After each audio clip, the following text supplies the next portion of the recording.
Tonight, what led to the temporary truce in Donald Trump's trade war?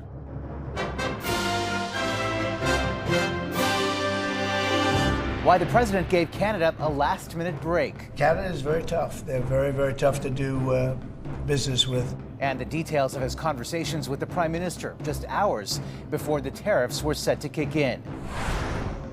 Which American deals provinces are vowing to rip up if Trump doesn't back down completely. We all know there's chaos out there. There's no question about it. Roller coaster reaction on the markets and what it means for the loonie. Plus, decoding what's actually domestic in the growing Buy Canadian movement. And the outpouring of true patriot love. From hockey arenas to grocery stores. That tomato sauce has been in the U.S. I'm going to lay it back on the shelf. How Canadians are taking a stand.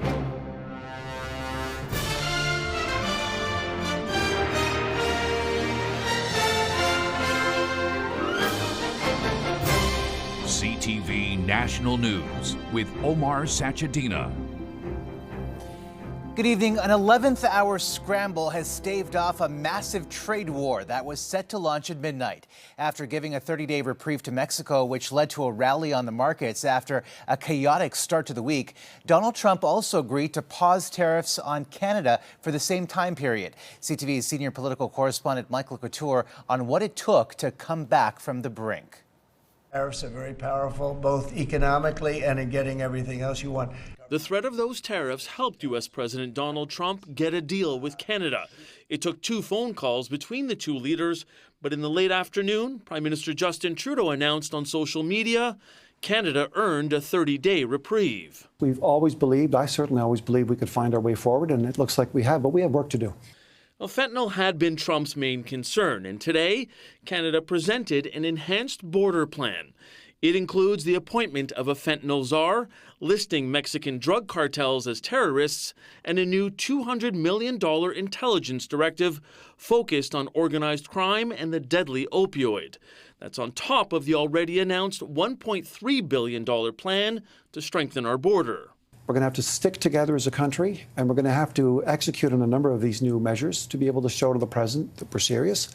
And we're going to be cooperating with so many of our American counterparts. So I think this is something that we can overcome. Mexico also earned a pause after its president promised to send 10,000 National Guard troops to her northern border to prevent the flow of fentanyl. But the border may not be the only issue Trump has with Canada. In his post praising Canada's plan, President Trump wrote the pause will be 30 days to, quote, see whether or not a final economic deal with Canada can be structured.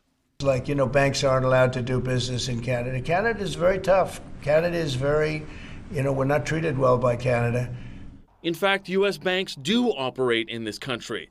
The Canadian Bankers Association points out U.S. banks make up half of all foreign bank assets in Canada.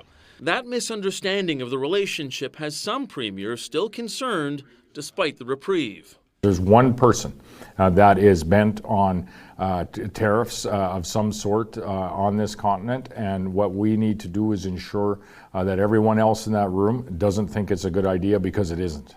Canadian politicians now have 30 days to continue their outreach south of the border in the hopes of convincing Trump and the people around him that tariffs will do damage to both countries. Omar. All right, Mike, thank you. And joining us now is CTV's chief political correspondent, Vassy Kapelos. Vassy, there were 2 calls today between the Prime Minister and the U.S. President after Justin Trudeau said over the weekend that he had been trying to reach Donald Trump since Inauguration Day. So tell us what changed between the first and second conversations to get this pause.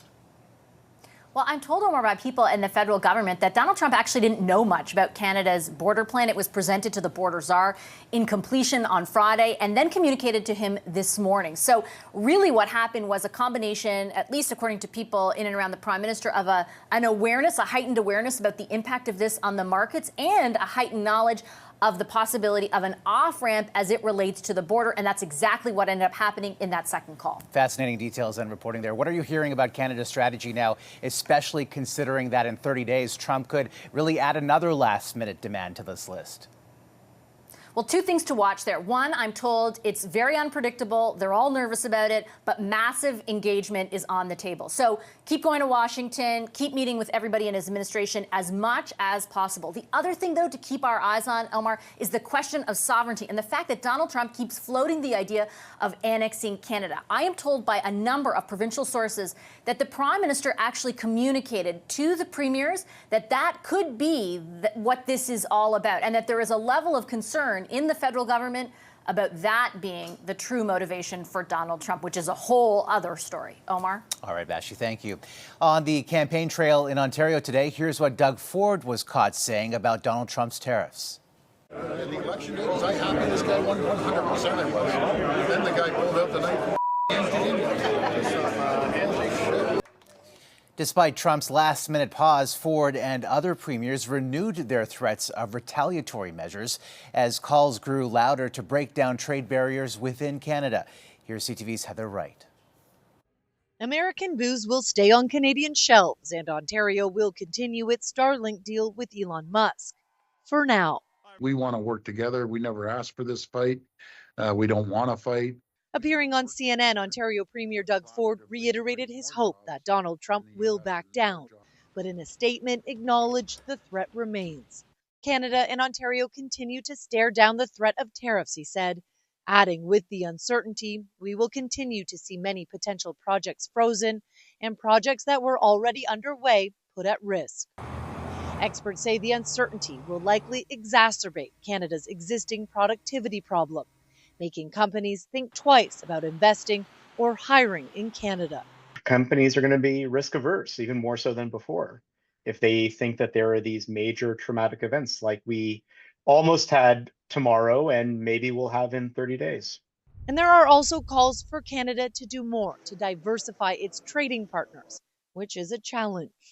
Our big trading partners, in fact, we do have free trade agreements with them. So who's at fault for the fact that 77% of our exports go to the United States? To some extent, nobody's at fault except our geopolitical, situation. Still, some are taking the next 30 days as a chance to recalibrate. We all have to do our part to support Canada. There are also growing calls for Ottawa and the provinces to do more to tear down interprovincial trade barriers, red tape that ranges from different regulations to taxes that increase costs for producers. A 2022 report suggests opening provincial trade could increase the size of Canada's economy by $200 billion, though the report warns it would take time for any change to have an effect. Omar. Heather Wright in Toronto. Heather, thank you. At one point today, the loonie sank to its lowest level in more than 2 decades. CTV's John Venevelli-Rao on the wild swings and dizzying developments that forced investors to keep up with sudden turns.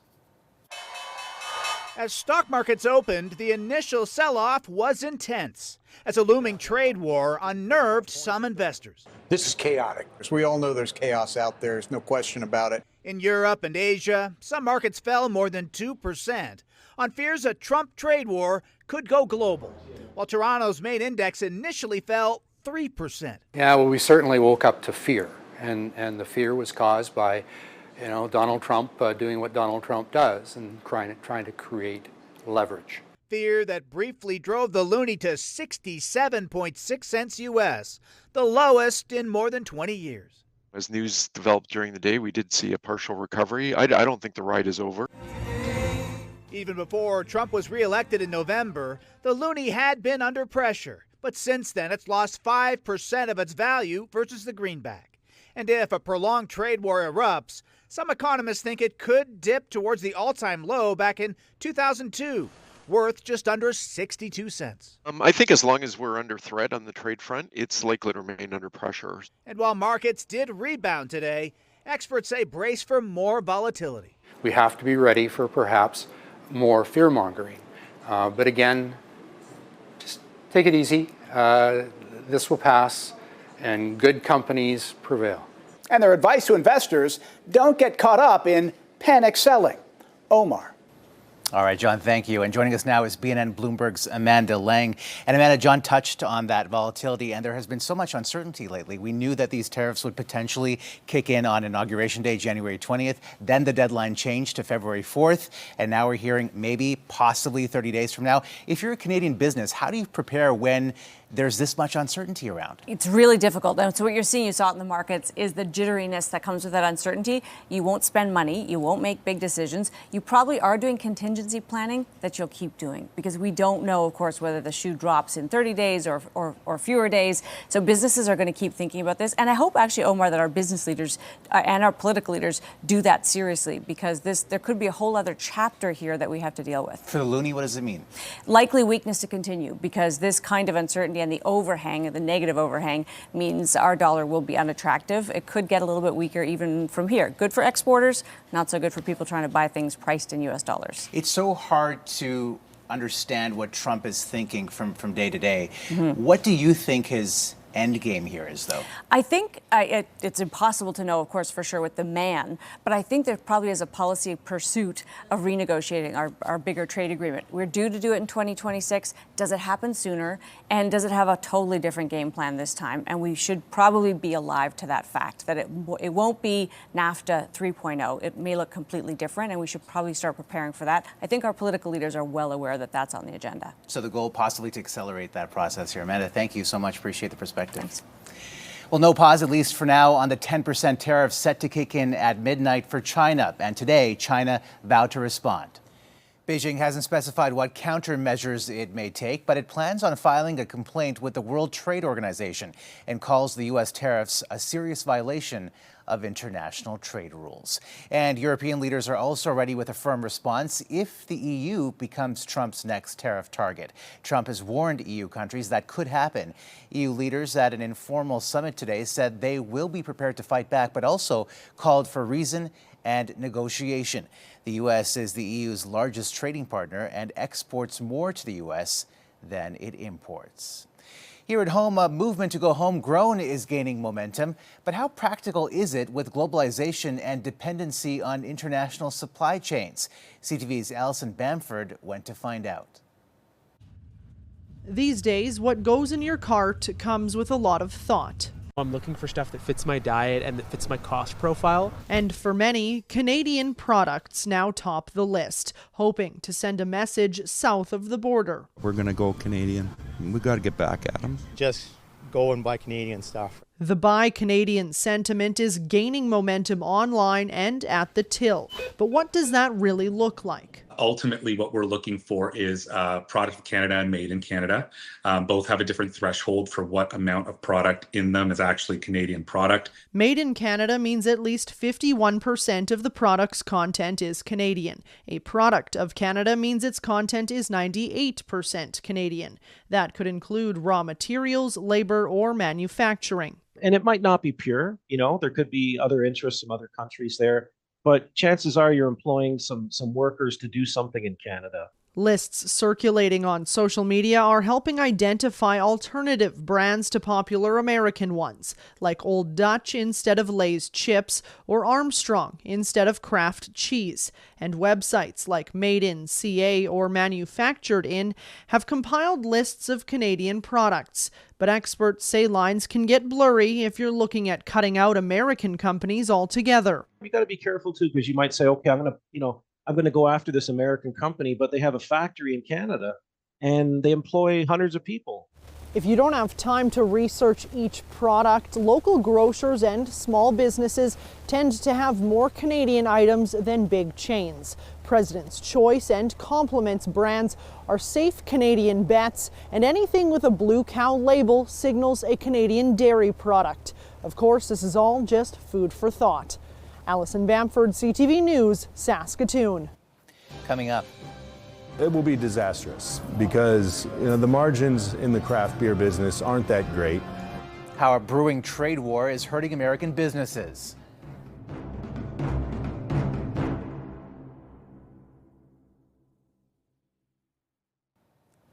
Americans are also anxious about the consequences of a potential tariff war. Several businesses fear they would have to raise prices and worry whether that would drive away customers. CTV's Geneviève Beauchemin spoke with an American business owner today relying on Canada.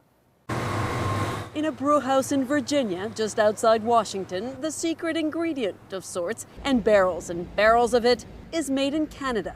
It's a Pilsner malt that's grown in Canada, and it comes on a tractor trailer. We get a full truckload basically every 3 weeks, and it fills up this tank here of basically 40,000 pounds at a time. So it's our main ingredient in the beer besides water.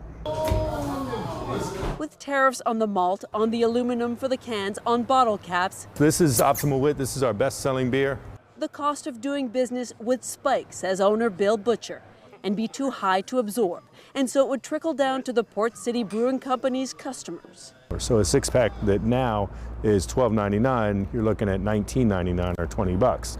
And, you know, are people going to pay that for a six-pack of beer? Prime Minister Trudeau of Canada. And so along with the neighbors to the north, Butcher was holding his breath, waiting to see what his president would do. It doesn't make sense. I mean, Canada and Mexico both have been great friends to the U.S. over forever, basically. Economists have calculated the tariffs would cost the average American household nearly $1,700 more per year. Word of the month-long reprieve on Trump's tariffs came as only slight relief. It kicks the can down the road, which isn't really that helpful. Supporters of the tariff say the president is doing what he pledged to do, put America first. And they've pledged U.S. businesses to bank on American goods. But at this brewery, that's not an option, says the owner. The Canadian malt is key to all the prizes the craft beer has landed over 15 years of operations. The price is good, and we can't get an equivalent product that's grown in the U.S. And so he's hoping the 30 days will stretch into never, so he can keep bottling that little taste of Canada. Geneviève Beauchemin, CTV News, Alexandria, Virginia. Bloated orange ball of narcissism. Why the potential tariffs are leaving this musician with a bitter taste.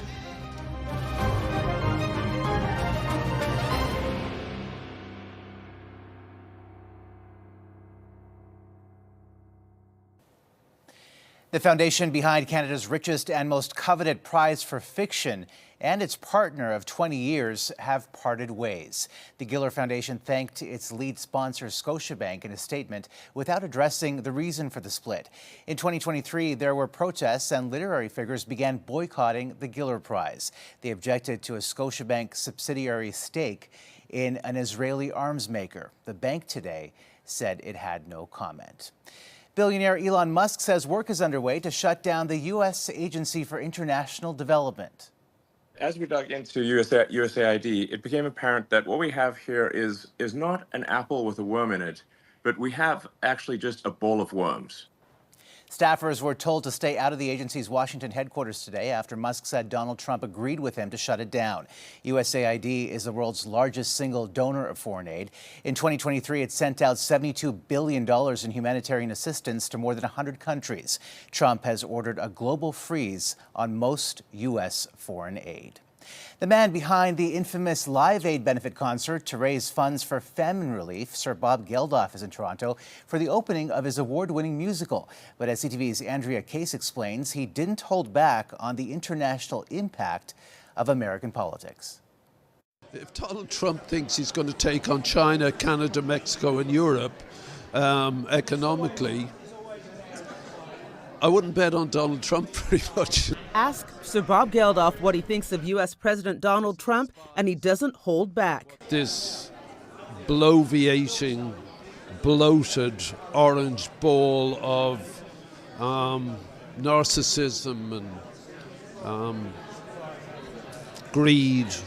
40 years ago, the Irish musician watched the first of its kind CBC documentary about the starvation of 32 million people in Ethiopia, and it changed his life forever. He was inspired and co-created the Live Aid fundraising song, Do They Know It's Christmas?, the Live Aid concert to feed the world, and the Band Aid Charitable Trust, which have raised over $251 million. I just had an emotional reaction to something on the news, so I picked up my guitar to find some sort of response. Sting, I need you here by Sunday. The story of how those events came together is an award-winning musical, Just for One Day, now on stage at the Ed Mirvish Theatre. I'm particularly glad it's opening in Canada specifically at this time because of what's happening with that fool south of the border. After the show, Geldof took to the stage to reiterate what he told CTV News. And while he was met with overwhelming support, one person in the balcony verbally disagreed. This morning, I had a mail. No, hold on. Giving the objector a chance to respond, Geldof was met with silence. As much as they did. Wanker. 10% of every ticket sold for the musical goes to the Live Aid Trust. This couldn't be a better time or a better vehicle for displaying that. Andrea Case, CTV News. Still ahead, what's causing the surge in a rare collective display of national pride.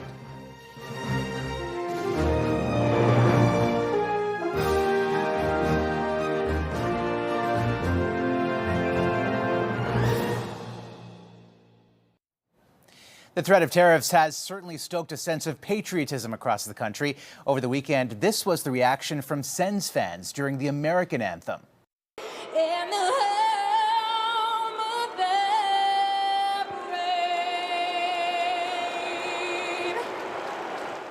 And tonight, Predators fans were quick to respond during the Canadian anthem in Nashville. Oh, Canada, our home and native land. CTV's Paul Hollingsworth on the outpouring of national pride on this side of the border. Canadians in growing numbers are expressing their level of patriotism and national pride. It's nice to see Canadians, give a punch back. It's nice to even see Justin Trudeau give a little punch back. For some, it's music to their ears. I think so. I hear people talk about how they want to stand up for Canada. Others have adopted a buy local strategy, a protest against U.S. President Donald Trump. I pick up. Okay, if that tomato sauce has been in the U.S., I'm going to lay it back on the shelf. Historically speaking, one could argue Canadians have always had a strong sense of patriotism, but not in a loud and robust way. This surge in reaction over the past several days especially is something we are not used to seeing. Some Canadian sports fans booed the American national anthem in several cities. I loved it. They did it in Vancouver. They did it at the Ottawa game, just to show them, hey, we're your closest allies and we're going to fight back. Booing the Star-Spangled Banner generated a lot of attention well beyond North America. Whether this is representative of all Canadians, I would be hesitant to say so. It's not just the 17,000 people or whatever who are at the game, right? It's instantly on social media. Longtime basketball coach and executive Ed McHugh views the fan reaction as a study in human nature from Canadians who don't like being pushed around. So now people are responding to the aggressiveness, to the tone. After being an ally of the U.S. for many generations, McHugh says many Canadians are experiencing a mix of anger and shock, and the tariff threat may have reminded Canadians of things to be proud of. Paul Hollingsworth, CTV News, Halifax. That's a snapshot of this Monday. Good night and see you tomorrow.